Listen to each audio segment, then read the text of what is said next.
Good morning, everyone. Welcome to episode 2 of Motorcycle Basics. Today is types of engines that you will commonly see on motorcycles. Now, every type of engine you can possibly think of has been tried.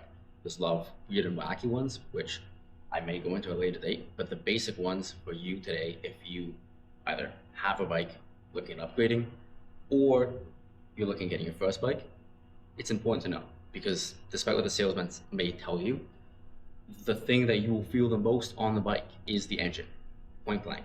It affects the sound, it affects the power delivery, basically what it feels like to accelerate. It affects your total power, it even affects how you're braking, right? So, as previously mentioned, you have your singles, you have your inline fours, like I touched on briefly in the last video, but there's a few other types. So the main ones are singles, twins, triples, and inline fours. Obviously, 1 cylinder, 2, 3, or 4.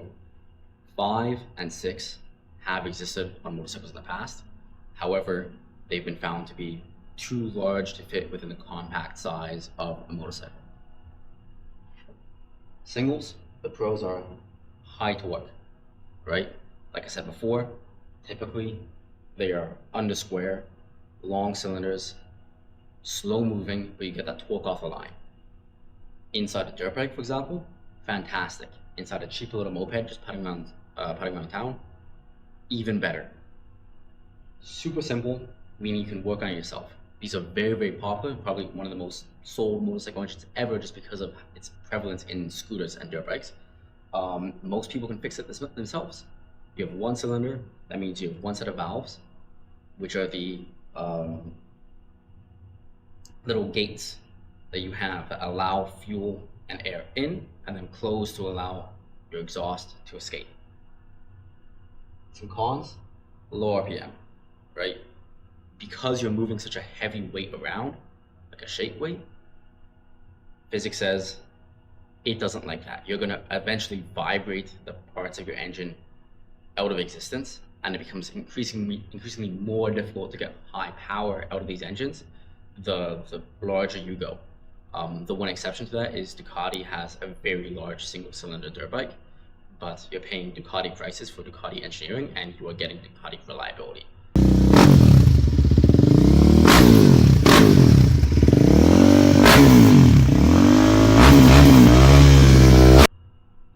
It's also a thumper. It's a shake weight. It's a paint shaker. You sit on these bikes, you start it up, the whole bike is moving. Now, some people, that may be a positive. When you are on the track, when you are riding a bike hard, it creates unpredictability and it becomes incredibly difficult and even annoying at sustained high speeds. Power delivery. Like I said in the last video, you have that 720 degrees of rotation of your piston. You are only making power for a fraction of that. So it's bang, nothing, nothing, nothing, bang, nothing, nothing, nothing, bang, nothing, nothing, nothing. On sand, on dirt, this gives your tire time to adjust and catch friction, catch grip on loose surfaces. On pavement, that becomes a hindrance. Twins becoming more and more popular by the day. These are your Ninja 400s, Ninja 500s, CBR 500s, any beginner bike you can imagine, larger than about 300cc, with the exception of the R3, which I believe is 351cc or 321, which is also a twin. They're predictable. Like I said before, those 720 degrees rotation, you have bang, nothing, bang, nothing, bang, nothing. Even though you have those gaps, it's half as much lack of power. So you find yourself in a situation where you can actually ride them quite effectively. They're still quite cheap. They're very fuel efficient. And for most motorcycling purposes, if you're riding a bike because you want your first bike or you just want to putt around, they are amazing. The major con would be the sound. Now the sound, people say it sounds like a lawnmower, people say it sounds like an ATV, people say it sounds like a sewing machine because you have that rhythmic bang, nothing, bang, nothing, bang, nothing. However, this is only true on what we call a 180 crank, which means when one piston's at the top, the other's at the bottom. Makes sense. To try and mitigate the horrendous sound on these bikes, And if you've ever seen a video of an Inch 500 with the exhaust, or even seen them in person, you understand. Many companies, mainly Yamaha, which started the trend with their MT-07, later R7, and Aprilia and Suzuki are now making their own twins, or what is called a 270-degree crank. So you have the two pistons following each other. So instead of bang, nothing, you have bang, bang, bang, bang, bang, bang.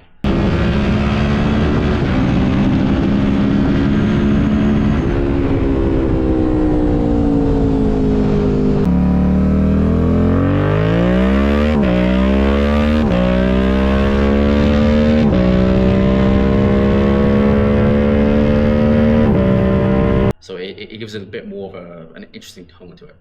Other than that, there's no real advantage to having this.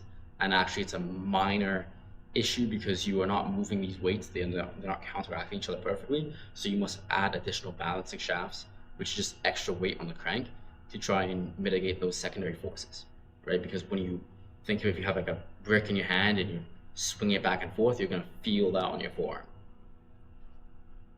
Triples also becoming more popular, with the MT-09, now R9, as well as the CF Moto 675 and the Triumph 660s. It's an attempt to try and get higher RPM through dispersing that rotating mass than you have in your twins, without quite spending the type of money that will get you to inline fours, right? I don't like triples. I have been a triple hater for a very long time, and that's because they will always be inherently unbalanced. If you think about that circle once more, there is no way you can position the pistons where your forces will be balanced both vertically and horizontally. They have a nice sound to them, and people love the sound. I'm not partial to it, but it's a rumbling, uneven sound. To me, it sounds like my engine's misfiring personally.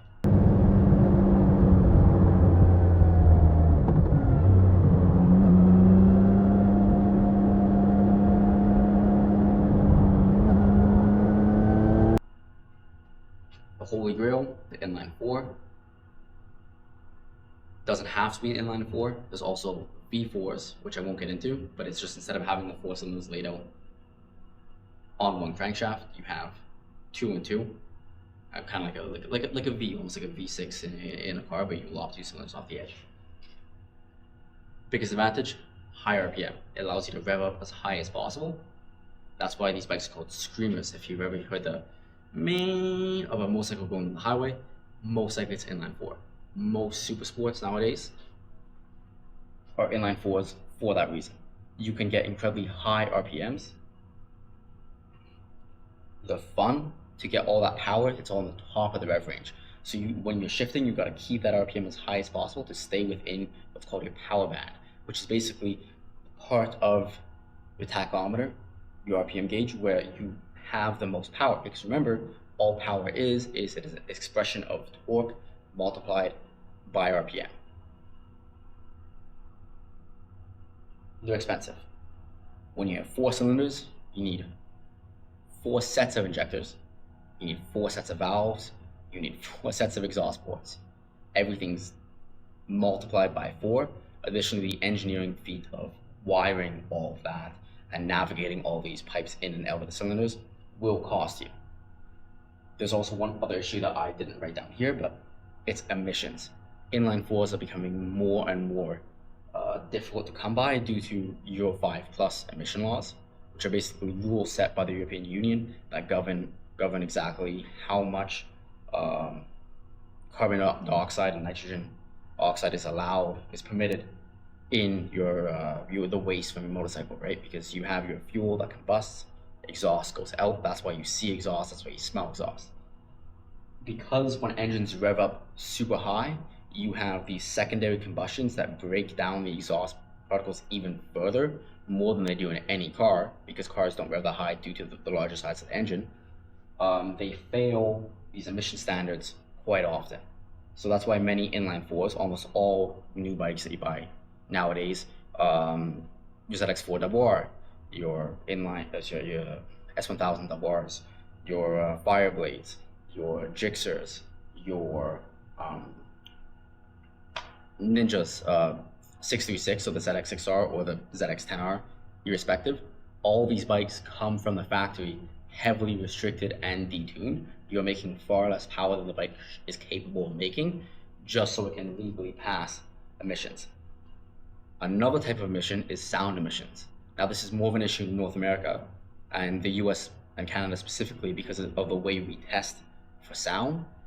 All these bikes must be below a certain sound level.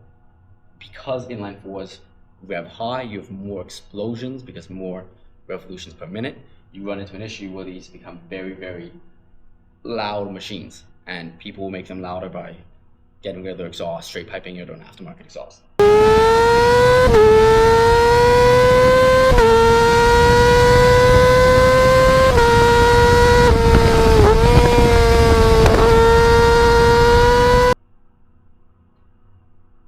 Due to this, we typically in North America are heavily limited on our ability and capacity to have high revving motorcycles. Though the greatest offender was my personal first bike, the ZX4RR, where past about 11,500 RPM in North America, you don't make any more power. That wasn't due to exhaust emissions or greenhouse gases, that was due to sound emissions. Now, you can fix this easily. You can either download it online, you can mail in your ECU, which is basically the brain of the motorcycle. It's a computer that controls your engine and the bike in its entirety, if we're being honest. Or you can go to a shop and have it done for about $500-600, one shot, never think about it again. Which is something I heavily recommend doing, and when you're buying that bike, you should definitely be factoring the price of this into the purchase of the vehicle, because it is an absolute necessity. However, if you do go with an inline four, in my opinion, it will always be worth it. I can't see myself getting a motorcycle in the near future, which is not an inline four, because you have that sound, you have the power. To me, that's what the fun is. Anyways, that's a bit about it for today. Thank you all for listening.